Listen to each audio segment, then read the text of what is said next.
Welcome to Giant Ability TV. It does not matter how long a lie has gone, truth will overtake it, and this is the case with the certificate saga that Bola Ahmed Tinubu is being involved in since when he contested the Lagos state governorship election in 1999.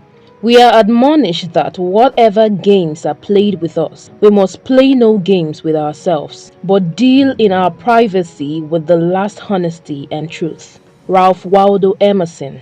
What has been the truth of the scriptures from the biblical times, which says, "Not all those who call me God will enter into the kingdom of heaven, but only those who do the will of my Father," has come to allude to the fact that the Bible, being the oldest book, is always with the latest news, politics. The way it is played in Nigeria has ceased from being a bridge or nexus between the governors and the governed, but a platform for all forms of extortions and insincerity at its best. The moment a Christian or a Muslim wins an election in Nigeria, what becomes of him or her has no longer anything to do with the fear of God, let alone the fear of man. This is where Nigeria is today, making Nigerians helpless and hopeless in that regard. From all the revelation that have been made from the deposition at the Chicago court in relation to the academic record of Bola Ahmed Tinubu that was released to the former Vice President of Nigeria, Alhaji Atiku Abubakar, under normal circumstances and where, according to late Usman Danfodio of blessed memory, who believes that conscience is an open wound which only the truth can heal, President Bola Ahmed Tinubu and all members of his cabinet should have by now have their faces covered in shame. There is no two ways about it that from the revelation Bola Ahmed Tinubu forged the Chicago State University certificate is submitted to the Independent National Electoral Commission INEC while contesting the position of President of the Federal Republic of Nigeria in the presidential elections of 2023. Bola Ahmed Tinubu forged the certificate he presented to INEC. That's one. Two, that the qualifying certificate from Southwest College to Chicago State University bears a female, indicating that that document does not belong to Bola Ahmed Tinubu. Three, the Chicago State University admission application form has a claim that Bola Ahmed Tinubu attended Government College, Lagos, and graduated in 1970, when indeed the school was established in 1974. Still claiming innocence verbally and in writing by members of the Tinubu camp over the forged Chicago State University certificate is in a way legitimizing the activities of terrorists and bandits in Nigeria, to say the least. At the time of birth, I was dated March 29, 1952, and the family record.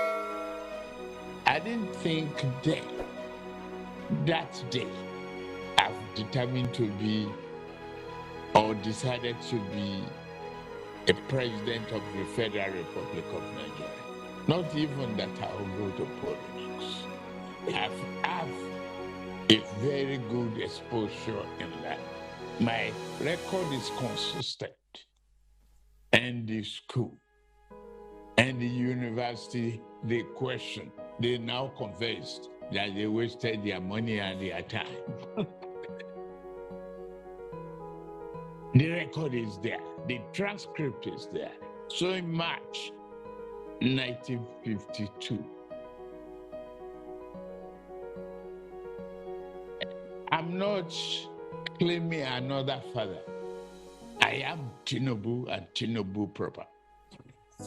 If they want a DNA, they could as well require for one. One of them has been even accused of not being a Nigerian citizen. I didn't touch that area. Equally, it remains the same.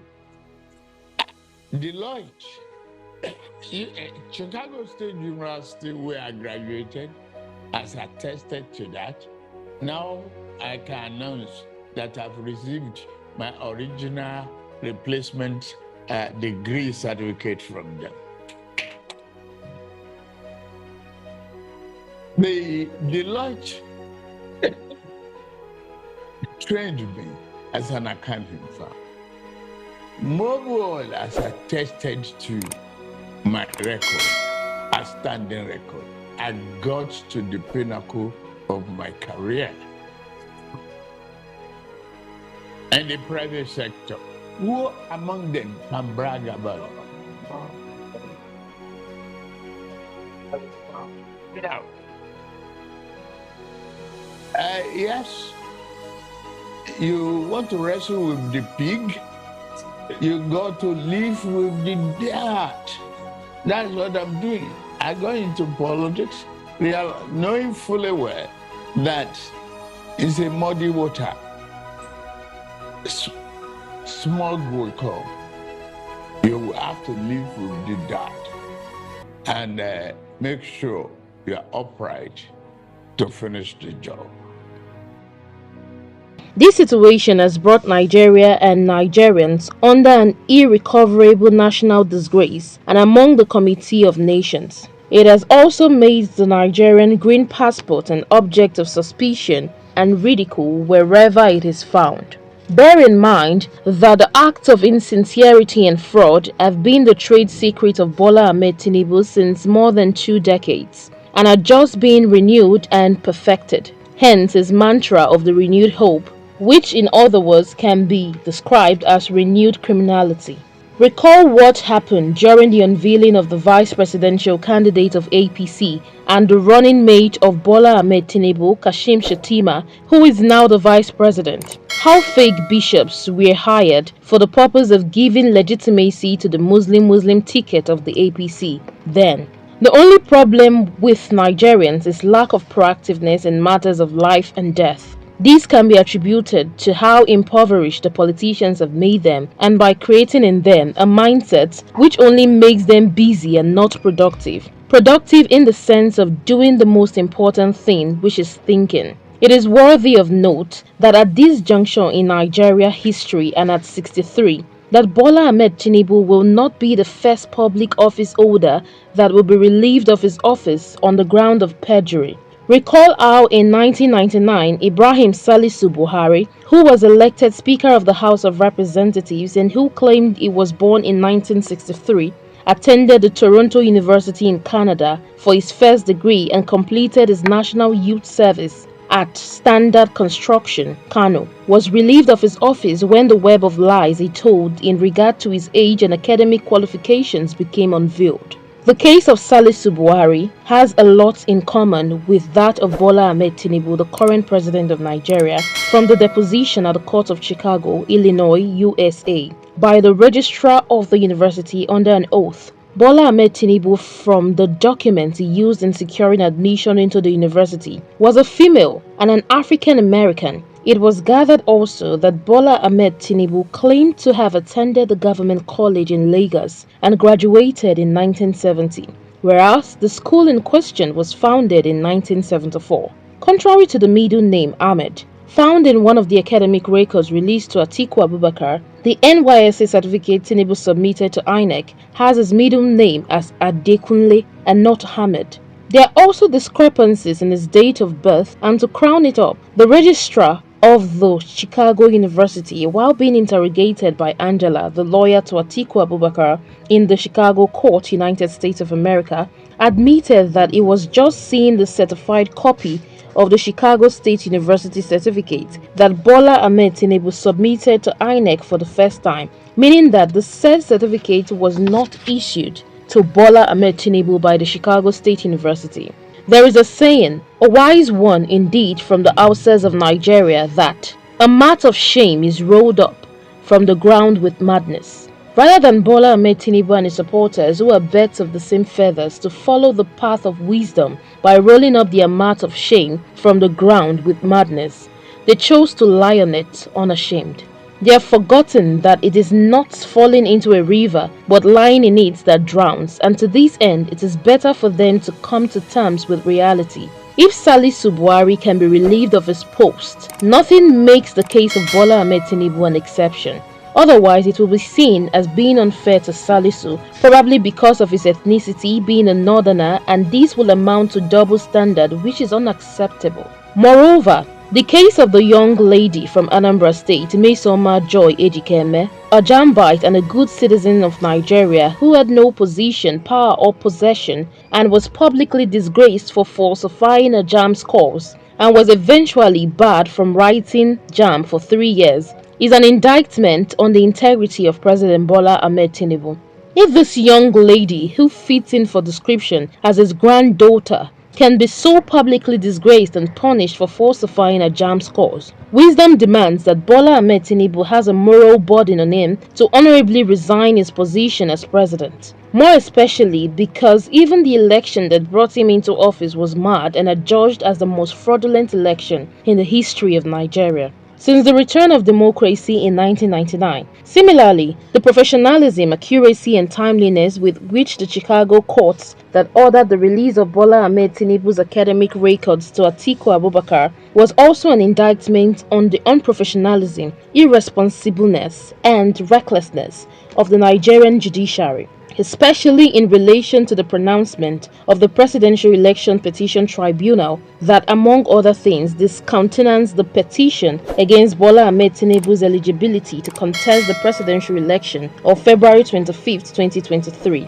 in relation to his forged certificates from the CSC and the NYSC, as well as his dual citizenship and the failure to score 25% in the Federal Capital Territory.